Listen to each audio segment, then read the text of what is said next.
Hello, I am Xarkun, and this is World of Warships Legends. Today we're going to talk about the brand new premium Tier 5 Japanese battleship Hyuga, which debuted in the store this past Monday. And this ship is good. It's very good, actually. I like it quite a bit. Now, you might look at it, and you might think, yes, a Japanese battleship hull that looks suspiciously familiar, with a tall pagoda tower on the front and 10 guns set in 5 double turrets. Why does that sound familiar? Well, because essentially this is a copy of the Fuso. It's very much like the Fuso, in the sense that it has the same number of guns, it's got practically the same hull, and it's got statistics that are pretty much the same as the Fusos as well, with some variance in there, here and there, but the variance I don't think makes an appreciable difference in gameplay. The thing that does make this thing different from the Fuso is its accuracy. And you're going to see that accuracy on full display in the very first shot of this battle. Take note of the Königsberg out there at full health, sailing along leisurely, minding his own business, taking a couple shots. Well, he's gone now. 2 citadels and 24,300 hit points removed. The Königsberg has been sent to the bottom of the sea with the devastating strike. The Hyuga, according to our community manager Prince Blip, enjoys a 1.8 sigma compared to the Fuso's, I think, 1.5 maybe? 1.6? Can't remember what he said the Fuso has, but the Hyuga here has 1.8. And now, essentially, the way that works in a TLDR form is that the higher your sigma value, 1.8 as compared to 1.5, the more accurate your shells are going to be. And for a battleship that has 10 guns at Tier 5, this thing is accurate. Other than that, it's quite like the Fuso. These are only 14-inch guns, so when you get to Tier 5 matchmaking, there's not a lot that you can overmatch with these aside from the armor plating on cruisers. You're certainly not going to be overmatching the bows of any of the Tier 5 battleships, I don't think. Maybe there are some lower tier ones that you could. The range on these guns is also quite nice. You can see I've got it up to 18 kilometers, which is quite a long way for Tier 5. So this thing does make a fairly effective sniper. Actually, a very effective one at long distance with this long range on its shells and its excellent accuracy. And you're going to see that in action as this game continues. Now, to be fair, this was actually my first game in the Hyuga, and it ended so well that I wanted to end up using it as the footage for this video. There we get another 2 citadels on a broadside Ismail quite far away.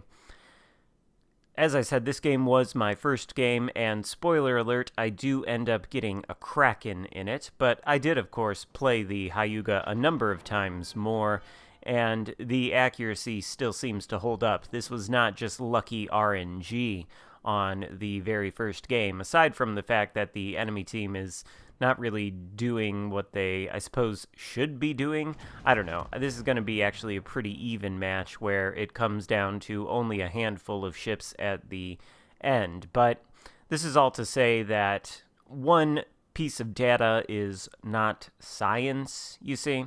Despite the fact that I have claimed scientific credentials in the past, only one test does not constitute science, so don't worry, I've tested it more.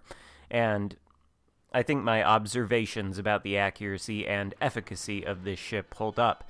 In fact, I did see T-Bull posted a review on it yesterday. I didn't watch the review, but the title of the review claimed that he had obtained the damage record in this ship, which is probably true. I think it said he scored 225,000 damage, and that does not surprise me, because again, this ship is consistent and reliable. It's probably amongst the most consistent and reliable battleships at Tier 5, next to the Warspite, which, of course, well, I don't think it's ever going to be dethroned by any Tier 5 battleship, premium or not. There, by the way, goes our second or rather, yes, second kill on that New Mexico with yet another Citadel. We've got 5 Citadels so far. I don't think anything's going to beat the Warspite at Tier 5 in terms of being the best, most consistent, and most reliable battleship, but this thing comes fairly close. Of course, the Warspite has something going over this thing, which is the overmatch provided by its 15-inch guns, whereas this only has the 14-inch guns. Nevertheless, this kind of consistency is very nice. It makes the ship quite reliable. And this ship is very good at punishing broadsides. Now, I do think that this game doesn't necessarily give this ship a realistic look at its penetration. You can see that, in the first salvo, we took down that Königsberg in a dev strike. We've hit this Ismail a number of times for Citadels. We hit that New Mexico a number of times for Citadels. These guys are all fairly far away from us, or at least this Ismail was the first time we hit a Citadel. I think the penetration on these guns does fall off a little bit at range. So when you're taking max range shots at battleships with the Hyuga, I think sometimes you're going to struggle to penetrate the Citadel. I just happened to get very good shots in this game, I think, but in the subsequent games I played, I wasn't always coming down with huge knockout punches and scoring Citadels with every shot I took at long-range battleships, so that is something to keep in mind. Nevertheless, this is quite a good ship, and let's see what we're doing in this game right now. Well, it's 4 versus 4. We've got this Bovoy in front of us. Looks like our teammates are going to capture the Bravo cap, and if they do that, then all should be well, considering the other enemy destroyer, who is still floating after the Bovoy's demise there, is actually... well, he's just succeeded in sinking our carrier, who was all the way inside of our spawn. You can see there he's outside of my firing range, more than 18 kilometers away from our position, being spotted and harassed by our deceased carrier's torpedo bombers. So he's not in any kind of position to affect the caps or to affect the outcome of this game. Generally, you don't want to take your destroyer so far away from the match just to sink the enemy carrier, because what's going to happen is your team's liable to die around you, as that destroyer's team did, and, well, we've taken 2 caps to their 0, so we're going to be able to build on this points lead as time goes on. The longer it takes that enemy destroyer to get to one of these caps, the longer we're going to have to accrue points. Now here we have a Pensacola who is tempting us by giving broadside. He was being spotted intermittently by our destroyer teammate there. Can't really seem to hit him for a dev strike though. And, that just speaks to RNG, I suppose, and the fact that I can't really see that Pensacola and he appears to be maneuvering, but it turns out we don't even need to take him out because our destroyer teammate is going to land torpedoes. At least I think he is. Maybe not with that salvo, but with the next one. The enemy carrier is right in front of us, of course, but he can't actually shoot at us, so I don't really see any reason to shoot at him until this Pensacola is dead, and the Fubuki manages to take out the Pensacola while losing his own life in the process, but that's okay, because it's just the carrier and that destroyer who's way out there after having sunk our carrier. So essentially we can just use this Visa as free target practice, and so long as we can take him down, we will secure our Kraken Unleashed. There we go for another Citadel. That's quite the number of Citadels in this game, actually, and I think that speaks very well to the Hyuga's accuracy.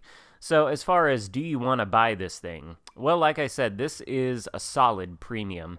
It's more solid than any of the previous premium ships, I think, that have been released thus far in the recent past, like the Tiger 59, for example.